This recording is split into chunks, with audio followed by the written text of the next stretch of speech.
the outset, actually all of you know a lot of calcium and vitamin D. So I don't know whether this talk is really useful. Secondly, most important, I have shown a few prescriptions, and all the labels on the medicines are for purely academic reasons. I do not really sponsor any brand. So I'll start with a real case scenario. Little twisted, but real case scenario. This was a middle-aged patient who had severe pain in the left hip, marked limb, Trendelenburg gait, known case of hypochlorhydria, and you can see she has a insufficiency fracture on the medial aspect of femur. Her serum calcium was 8, vitamin D3 was 17.05, and everything else was normal. So she goes to an orthopedic surgeon, and then he has all these choices. Which calcium should he use? Which vitamin D should he use? He started her on calcium citrate maleate with calcitriol. At 3 months, her levels were absolutely same. So she was very upset, and she came to me. What should I do now? She was very upset. Same levels, she was very upset. Should I change the brand of calcium? Should I change the brand of vitamin D? Should I do something? What should I do? Sunlight. So she was exposed. During these 3 months, she was exposed to sunlight. Should give injectable vitamin D. Anything else?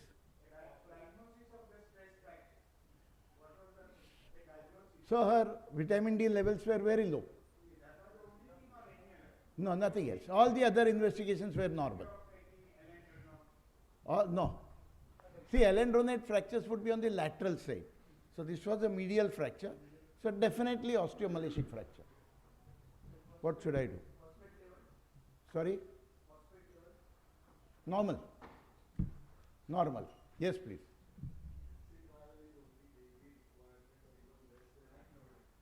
Mic.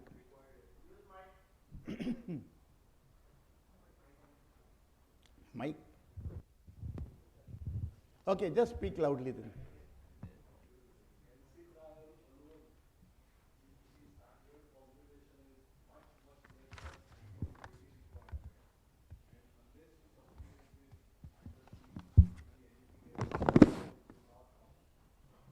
Okay, so you mean to say that only calcitriol here is inadequate? Okay. Any other? 2000 vitamin D daily. Anything else? Yes, please. No, generally there is no problem. So most important, 2 things. One is with calcitriol, the levels will never go up. With calcitriol, the levels will never go up because it bypasses what level you check is 25 hydroxy. You never check 125 hydroxy.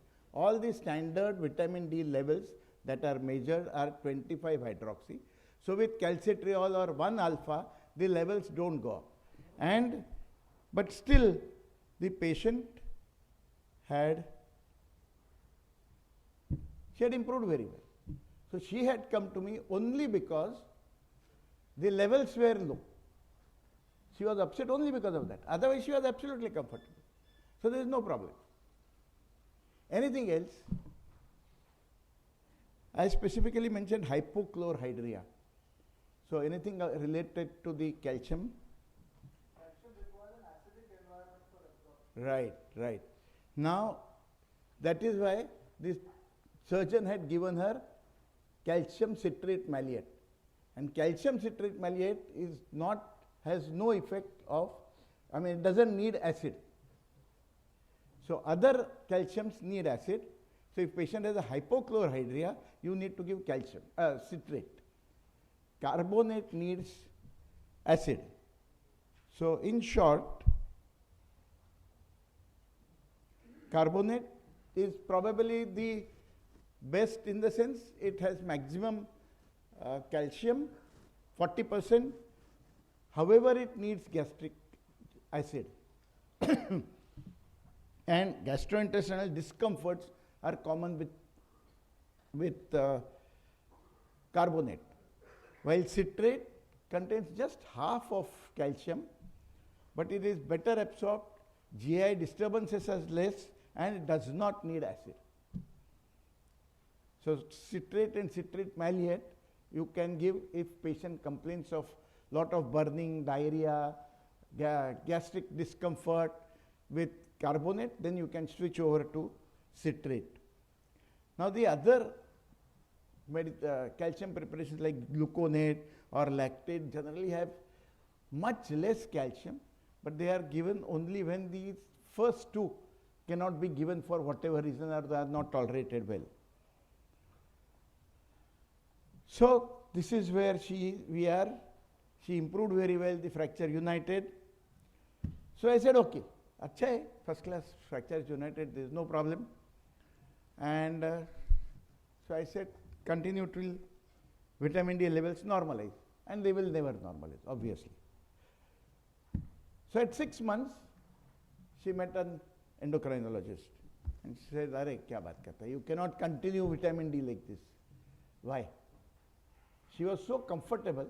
Why should she not continue with calcitriol? Sorry? Renal toxicity with it disturbs the feedback mechanism. So in turn it will cause osteoporosis. So therefore calcitriol cannot be continued endlessly. Now another patient, pain all over the body, X-rays reported normal, calcium 10.1, vitamin D 54, phosphorus 3.5. And I said, all your investigations are absolutely normal, thoda idhar upar gadbad hai. So again she met the same endocrinologist, said, kya baat karte hai? Agashe doesn't know things. Why? So here you need to check the units of vitamin D. There are two commonly used units.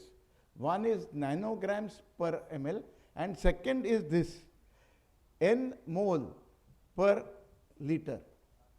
And n mole, there are two labs, major labs in Mumbai who will give reports like this. So this is actually very low.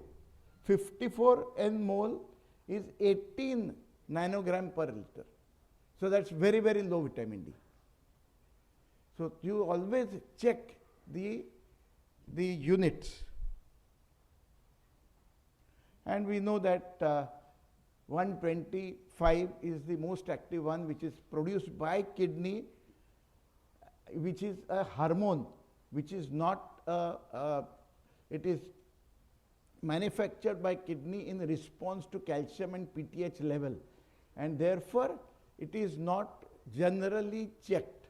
What we check is 25 hydroxy, which is the real true body store. We want to develop body store, and PTH secretion depends on these body stores. 25 hydroxy is 1000 times 125 hydroxy, and therefore for all these reasons we check only 25 hydroxy.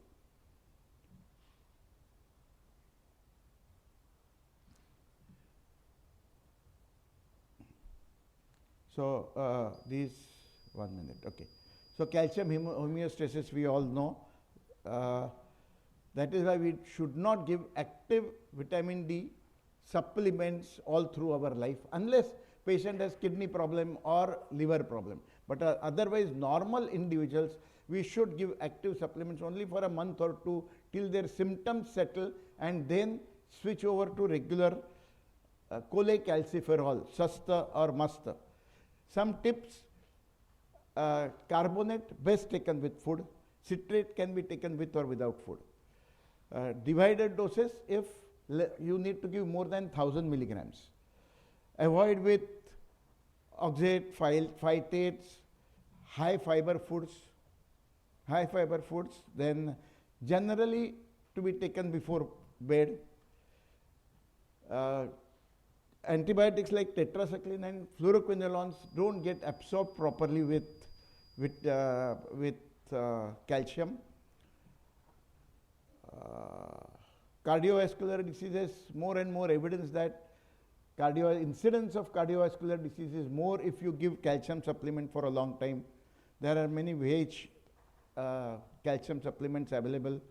Additional masala is useful in elderly patients with osteoporosis because increased homocysteine levels and B12 and low B12 and folate levels are associated with osteoporosis.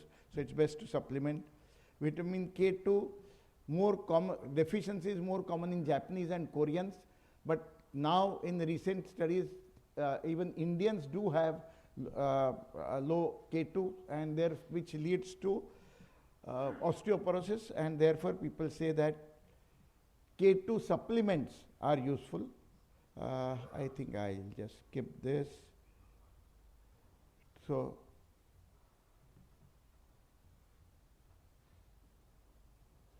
cornerstone of vitamin D is cholecalciferol, 60,000 units. Once a week for 12 weeks increases level by about 20 to 30 nanograms. It is absorbed in fat and stored in liver as a depot, and therefore it lasts for about 4 to 6 months.